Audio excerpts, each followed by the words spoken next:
श्रोते हो, असेच कधीतरी ये रे घना ये रे घना या गीताचे स्वर कानावर पडतात आणि भर वैशाखात पावसाचा मंद शिडकावा झाल्याची सुखद अनुभूती आपल्या मनाला होते. वर्षा ऋतूत निळ्या कमळांची दाटीवाटी झाल्यासारखे काळे निळे मेघ आकाशात दाटून येतात आणि त्याबरोबर कोसळणारा धुवाधार पाऊस अंगावर झेलताना अलगद ओठावर येतात ते ये रे घना न्हाऊ घाल माझ्या मना हेच शब्द.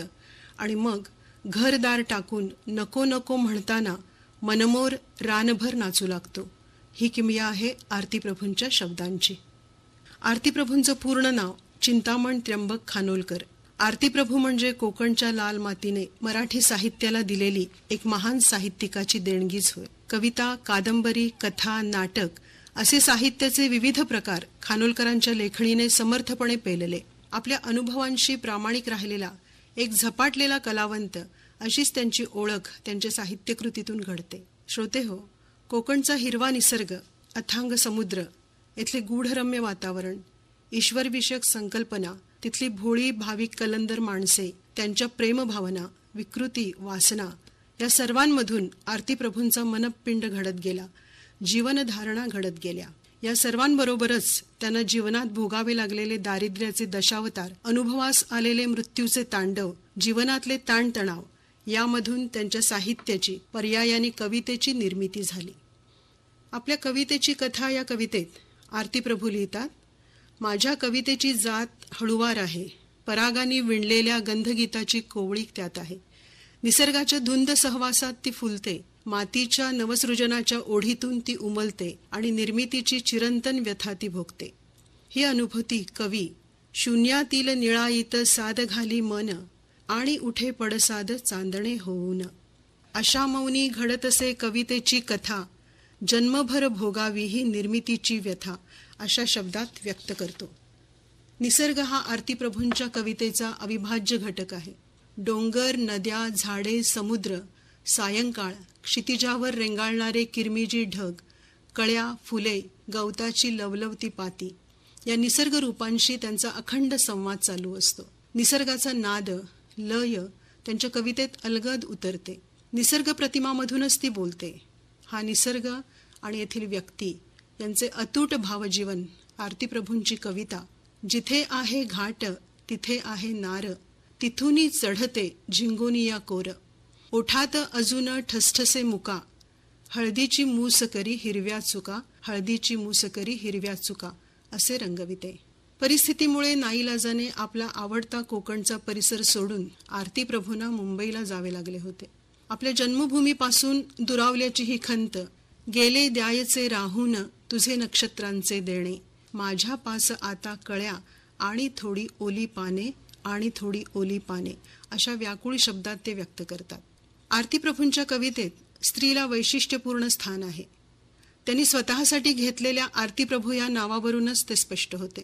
स्त्रीचे मोहक सौंदर्य, तिची कोवळीक, प्रीतिभावना, तिची विरह भावना असे स्त्रीत्वाचे अवघे मार्दवच त्यांच्या कवितेत ओतप्रोत भरलेले आहे. पूर्वस्मृतीतल्या एका तरुणीचं ओझरतं दर्शन कवी मनाला, जराच दिसली कोर फटीतून आणि निसटली पोर दिठीतून, झपाटलेला तीळ गालीचा, जाता जाता गेला झोंबून, जाता जाता गेला झोंबून अशी चुटपुट लावून जाते. ऐनवयात मनात उचंबळून आलेली प्रेमभावना आणि प्रेमाचा सुखद अनुभव कवी श्रावणसरीसारखा आपल्या कवितेत झेलून घेतात. ते म्हणतात, माझी वस्त्रे तुझी झाली, तुझी वस्त्रे वारा झाला, माझी वस्त्रे तुझी झाली परडीभर चांदण्याने, देहपूजा सजली ग, देहपूजा सजली ग. प्रेयसीच्या मनातील प्रियकराच्या भेटीविषयीची आणि मिलन ओढीची भावना ती येते आणि क जाते, ती येते आणि क जाते, येताना कधी कळ्या आणि ते, जाताना पण फुले मागते अशा निसर्ग प्रतिमांमधून व्यक्त होते. स्त्रीचं डोळे दिपून टाकणारं दाहक लखलखीत सौंदर्य कवीला भुरळ पाडतं. खानोलकरांच्या कादंबऱ्यामधूनही अशा स्त्रिया भेटतात. सफल प्रेमाची चित्र त्यांच्या कथा कादंबऱ्यांमधून जशी फारशी दिसत नाहीत, तशीच कवितेतूनही दिसत नाहीत. शरीर मनाच्या देण्या घेण्यात परस्परांपासून दुरावण्याची शक्यता निर्माण होते. मग प्रेमभंग, विरह, वियोगाचे दुःख सोसण्याचे कवीच्या नशिबी येते. हार गुंफिले होते नव्हते तोच तुटावी गाठ, हार गुंफिले होते नभते तोच तुटावी गाठ, हृदयापाशी उरे पाकळी पाकळ्यातला देठ. पुरा होतसे नुकता कोठे आता दिठीत आसू, तुला मला तो दूर राहुनी भार हवा ग सोसू, भार हवा ग सोसू. अशा विरही अवस्थेत शीतल चांदणे ही दुखरे होते. जीवनाची लय उसवली जाते. दोघांच्या वाटा भिन्न होतात. अस्वस्थ तडपडणारे कळवळणारे कवीचे मन म्हणत राहते, तुझ्या पास वळताना माझ्या वाटा वेड्या तिड्या, तुझ्या पास वळताना माझ्या वाटा वेड्या तिड्या. पुढं रान माघं रान गोठलेले पान पान, पुढं रान मागं रान गोठलेले पान पान. आणि मग तू कोठे अन मी कोठे असा प्रश्न कवी स्वतःलाच विचारत राहतो. समाजात स्त्रीवर होणारा अन्याय अत्याचार कोवळ्या कळ्यांचं खुडलं जाणं कवी मनाला व्यथित करतं. त्याच्या ओठावरचं हसू हिरावून घेतं. तेव्हा कवी म्हणतो, हसायचे कुठे कुठे आणि केव्हा, कसे आणि कुणापास, इथे भोळ्या कळ्या नाही आसवांचा येतो वास. चिरंतन दुःखाचा वेदनेचा अक्षय झरा खानोलकरांच्या साहित्यातून अखंड पाझरत असतो. त्याचा नाद त्यांच्या कवितातूनही अखंड झंकारत राहतो. लाल माती झाली मंद निळा ढग झाला लाल, डहाळीचा काळा पक्षी स्वराहून बोले खोल, स्वराहून बोले खोल. कातरवेळी व्यथांचे गाणे गाणारा हा काळा पक्षी आरती प्रभूंच्या व्यथांची गाणी सतत गात राहतो. खानोलकरांचे एकूणच सर्व साहित्य मानवी दुःख आणि त्या दुःखाचे मूलाधार यांच्या चिरंतन स्वरूपाचा वेध घेते. या दुःखाला आदी नाही अंतही नाही. मानवाला अपरिहार्यपणे भोगाव्या लागणाऱ्या या दुःखाची अनंत रूपे कवीच्या साहित्यातून उमटत राहतात.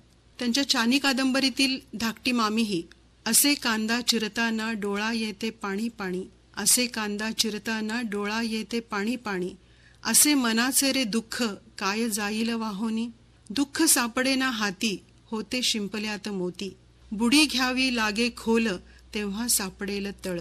असा दुःखाच्या तळाचा शोध घेताना दिसते.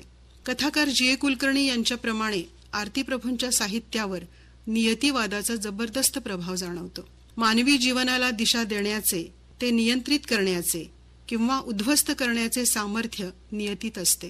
माणूस तिच्यापुढे निष्प्रभ होऊन कळसूत्री बाहुलीप्रमाणे वागतो. नियतीच्या क्रूर लहरी खेळाचे वर्णन कवी पुढील प्रमाणे करतात. घटावर कुणी मारित काठी दुभंग हो माती, घटावर कुणी मारित काठी दुभंग हो माती, त्या मातीची कथा सांगणे इतके आमच्या हाती. अटळ जे जे ठरले लेते जन्म आणखी मृत्यू, अटळ जे जे ठरले लेते जन्म आणखी मृत्यू, नियती खेळते निर्घृण तरीही सर्वांशीच होतो तू. कथा सांगतो कथे करी तुम्ही, कथा आम्ही जगलो, जगता नात्या व्यथा लाखदा पुन्हा पुन्हा मी मेलो. नियतीचे जबरदस्त धक्के सोसूनही आरती प्रभूंच्या मनातील ईश्वरविषयक श्रद्धा तसूभरही कमी झालेली नव्हती. कोकणातल्या बागलांची राई येथील चिदानंद स्वामींच्या मठावर त्यांची नितांत श्रद्धा होती. त्याच्या पायरीशी जाण्याची तीव्र ओढ त्यांच्या मनात निर्माण होत असे. सर्व साक्षी ईश्वरापुढे माणसाचे क्षुद्र नगण्यपण त्यांना पदोपदी जाणवत असे. स्वतः ही एक यक्कश्चित माणूस आहे ही भावना मनात आकार घेत असे. स्वतःचे मर्यादित सामर्थ्य आणि अपुरेपण कवी मातीचा पामरमी जगण्याचा कैवारी, मातीचा पामरमी जगण्याचा कैवारी, वाहत असे उद्घोषित मातीची अंबारी अशा शब्दात व्यक्त करतात.